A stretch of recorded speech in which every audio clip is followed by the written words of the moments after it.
अंतरा की नई नई शादी हुई थी। उसकी और उसके पति पुनीत की लव मैरिज थी और वो दोनों अब हनीमून से लौट आए थे।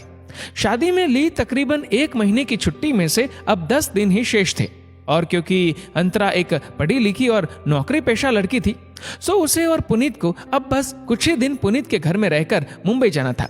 वहीं अपनी नई दुनिया बसानी थी।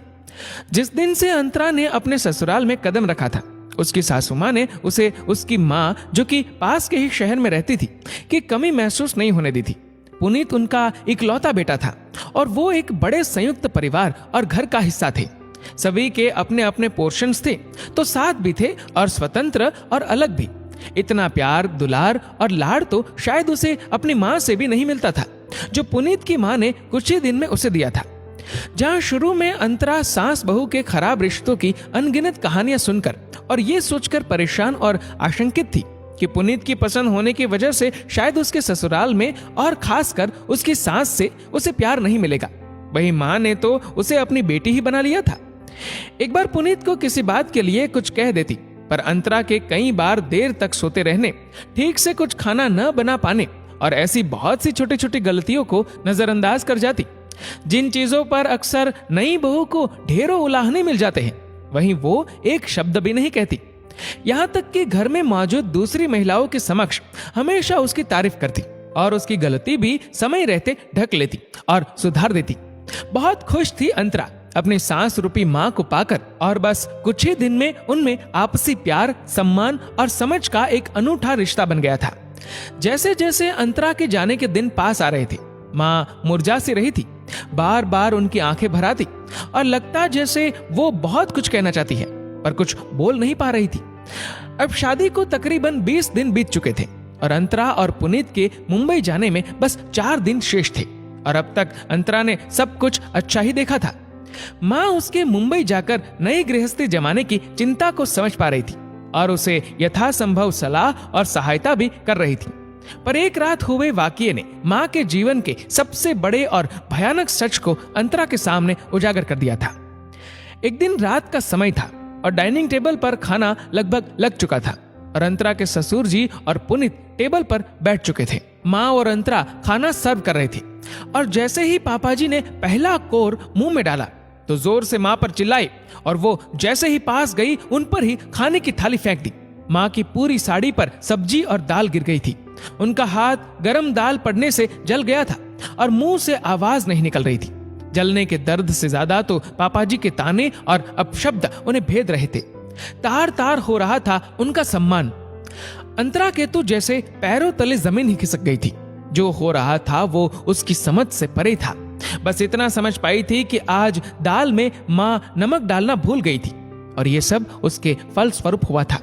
उसे तो यकीन ही नहीं आ रहा था कि हमेशा गंभीर और शांत रहने वाले पापाजी इतना गुस्सा कर रहे थे और इतने अपशब्द माँ को कह रहे थे। उससे भी ज्यादा हैरानी की बात यह थी कि पुनीत ये सब शांति से देख रहे थे और मुक्त थे। इतनी छोटी सी बात के लिए किसी के साथ उसके ही घर में ऐसा दुर्व्यवहार हो सकता है? क्या ये गलती इतनी बड़ी थी? क्या माँ जैसी महिला जो इतनी सरल, सौम्य और प्यार बांटने वाले स्वभाव की थी, जिनका पूरा जीवन अपने घर और परिवार को समर्पित रहा था, उम्र के इस पड़ाव पर इस व्यवहार के लायक थी? यहाँ तक कि उनके बेटे ने भी ना उनके पक्ष में कुछ कहा था और ना किया था। क्या माँ का सम्मान कोई मायने नहीं रखता था उसके लिए? या आदी हो चुके थे वो इस सब के? या फिर पिता को आजीवन माँ का सम्मान ना करते पा बेटे ने भी इसे स्वीकार कर लिया था? प्रश्न ही प्रश्न थे और दुख और हैरानी ने अंतरा को झकझोर दिया था। खाना तो अब क्या खाना था, और जब पापाजी और पुनीत वहां से चले गए तो अंतरा ने तुरंत माँ के जले हाथ को ठंडे पानी में रखा, फिर बर्फ लगाई, उन्हें मरहम लगाया।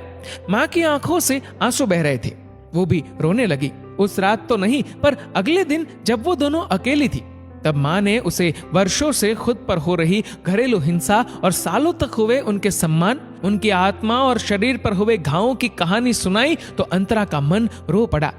पापाजी ने 25 वर्षों के उनके और माँ के वैवाहिक जीवन में माँ को किसी और चीज की कमी नहीं होने दी, पर अपने गुस्से और पुरुषत्व के चलते कभी उन्हें सम्मान नहीं दिया।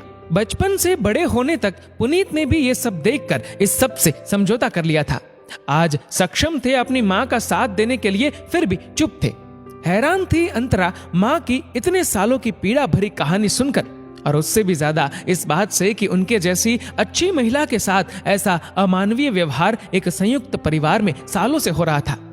पुनीत की असंवेदना या अकर्मण्यता पर भी गुस्सा आ रहा था, और पापाजी के लिए जो सम्मान उसके मन में था अब समाप्त हो चुका था। 2 दिन बीते और अब अंतरा और पुनीत के मुंबई जाने का समय आ गया था। जब टैक्सी आई तो पूरा परिवार उन्हें विदा करने के लिए खड़ा था। पापाजी ने जब अंतरा को शगुन देना चाहा तो उसने मना कर दिया। उसके इस व्यवहार से सब हैरान थे।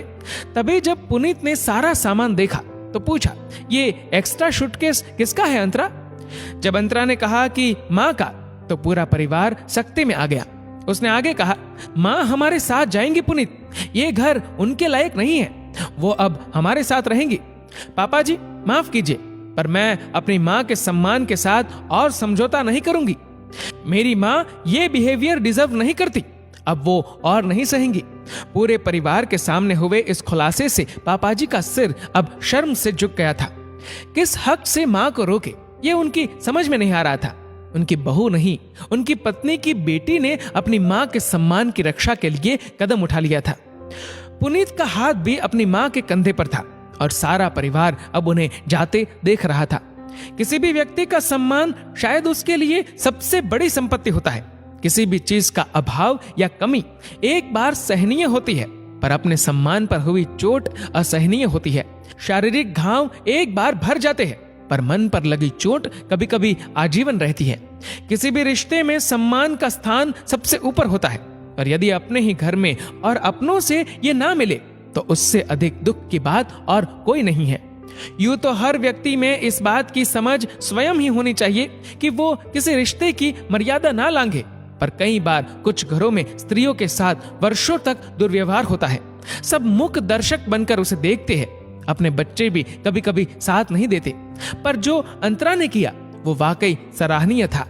जिस सास ने उसे सिर्फ बेटी कहा ही नहीं माना भी था, उनके प्रति उसने अपना फर्ज बखूबी निभाया और अपनी माँ को वो सम्मान लौटाया जिसकी वो हमेशा से हकदार थी।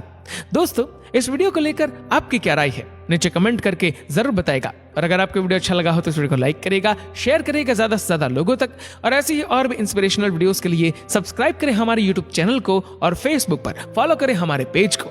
धन्यवाद।